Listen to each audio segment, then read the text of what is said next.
Strong room परिसर के boundary के पीछे सुबह में बच्चों को वीवीपैट पर्चियां मिली।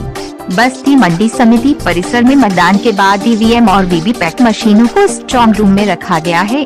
स्ट्रॉन्ग रूम परिसर के बाउंड्री के पीछे सुबह में बच्चों को वीवीपैट पर्चियां मिली। बच्चे सैकड़ों की संख्या में पर्ची लेकर खेलने लगे। जब लोगों की नजर इस पर पड़ी तो हड़कंप मच गया। देखते देखते लोगों की भीड़ बढ़ने लगी।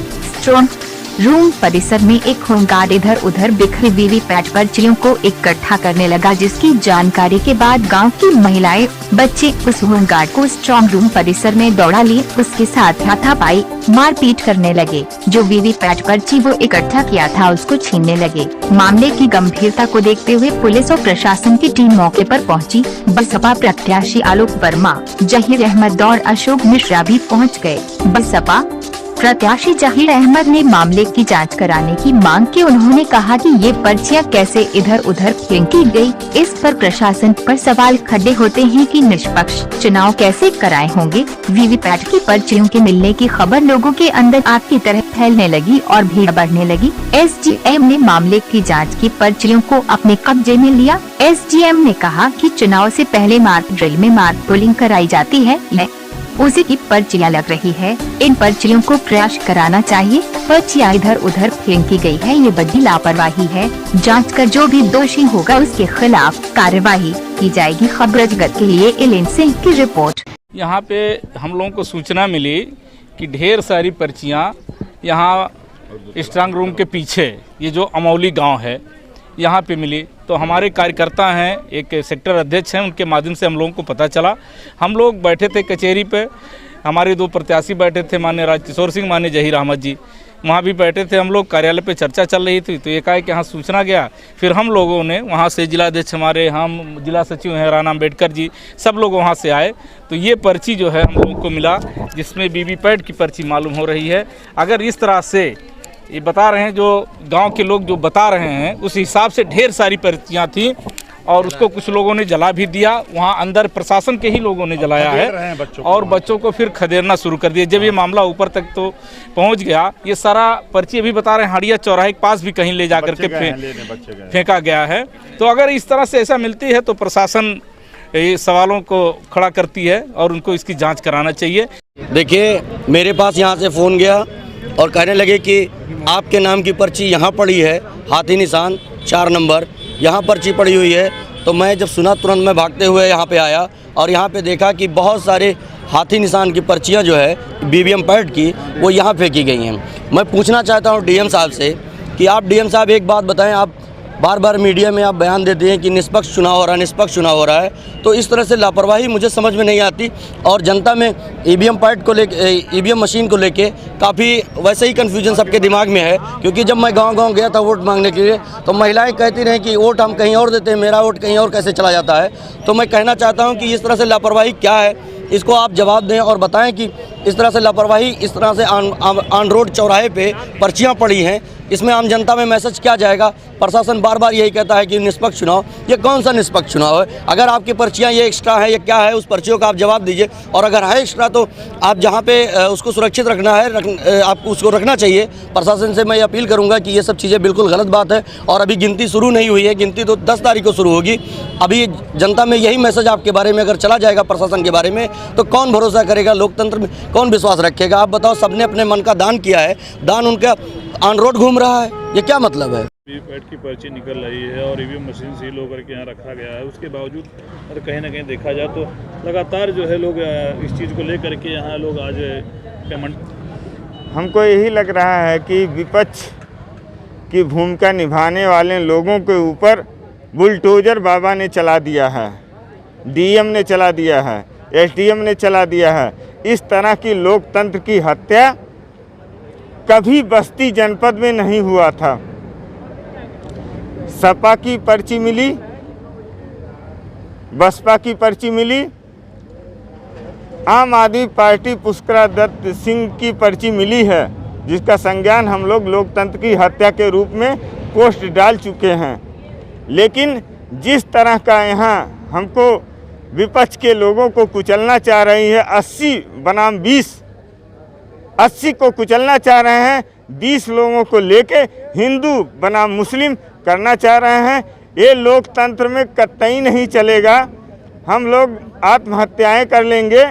यूक्रेन के बच्चे आज छोटे राज्य में मोदी जी ने जैसा कहा क्यों जा रहे हैं? अरे तुम्हारी नाकामियत है, तुम्हारी नपुंसकता है। योगी बाबा आप होश में आओ।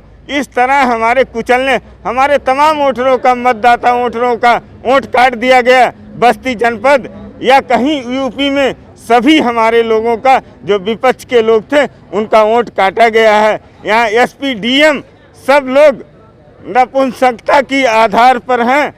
ये जान लीजिए कि बाबा के इशारे पर हैं। बाबा का इशारा नहीं चलेगा। बाबा को मठ में भेजा जाएगा, वो भीख मांगेंगे। हमें विपक्ष 80% विपक्ष है, 20% तुम लोग हो। जहां तुम कहते थे 80 बनाम 20 का लड़ाई है, अरे नहीं योगी बाबा, 80 विपक्ष है, 20% तुम लोग हो, हिंदू मुसलमान। क्या मान रहे हैं जिस तरीके से आज ये पर्चियां मिल रही हैं, आप इस पर क्या? ये मैं आम आदमी पार्टी का डीसी दुबे व्यापार प्रकोष्ठ प्रभारी बोल रहा हूँ। जिम्मेदारी से बोल रहा हूँ कि ये चोरी हुआ है। आज तक मैंने जब से जन्म लिया है इस भारत की धरती पर, इस बस्ती जनपद की धरती पर, ऐसा वोटर आईडी कार्ड फेंका जाए मतगणना से पहले।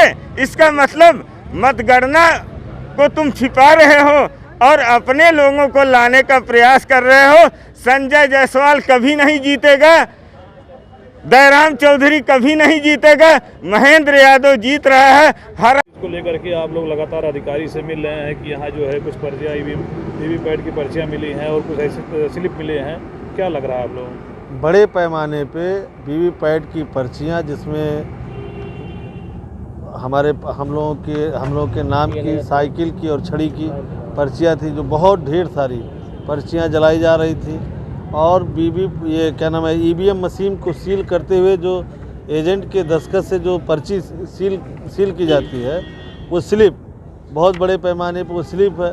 फार्म 17C बहुत बड़े पैमाने पे उसको जलाया जा रहा था, जबकि कल हमारे प्रत्याशियों के एजेंट कल फार्म 17C मांग रहे थे, तो एक भी पीठासीन अधिकारी कहीं कोई देने के लिए तैयार नहीं था। बड़े मुश्किल से इक्का दुक्का पीठासीन अधिकारियों ने फार्म 17C दिया, जबकि भारत सरकार की ये गाइडलाइन है कि प्रत्येक प्रत्याशी के एजेंट को फार्म 17C दिया जाए, जिससे वो काउंटिंग होते वक्त उस फार्म 17C से मिलान कर सके कि हमारी वही ईवीएम मशीन है कि नहीं है।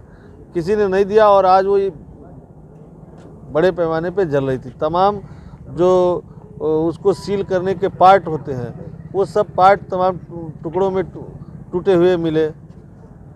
हम लोगों ने इसकी शिकायत जो हमारे मुख्य पर्यवेक्षक हैं उनसे किया, फिर डीएम साहब से किया, लिखित में भी डीएम साहब को दिया। अभी वो कोई जवाब तो संतोषजनक दे नहीं पा रहे हैं, इसलिए हम लोगों ने लिखित में इनसे मांगा है कि इसकी जांच करा के उचित कार्रवाई की जाए। क्या लग रहा है सरकार या पुलिस प्रशासन या जो प्रशासन व्यवस्था है कुछ गड़बड़ कराने की? एकदम लग रहा है गड़बड़ कराने की मंशा है। प्रशासन तो पूरी की पूरी जो है भारतीय जनता पार्टी के इशारे पे काम कर रही है। क्या चुनाव आयोग को इसको लेटर तो लिखे है? बिल्कुल, अभी तो डीएम साहब को दिया है, अब एक कापी जो है चुनाव आयोग को भी भेजेंगे, चुनाव आयोग उत्तर प्रदेश, चुनाव आयोग भारत सरकार को भी भेजेंगे। पर्यवेक्षक ने क्या किया?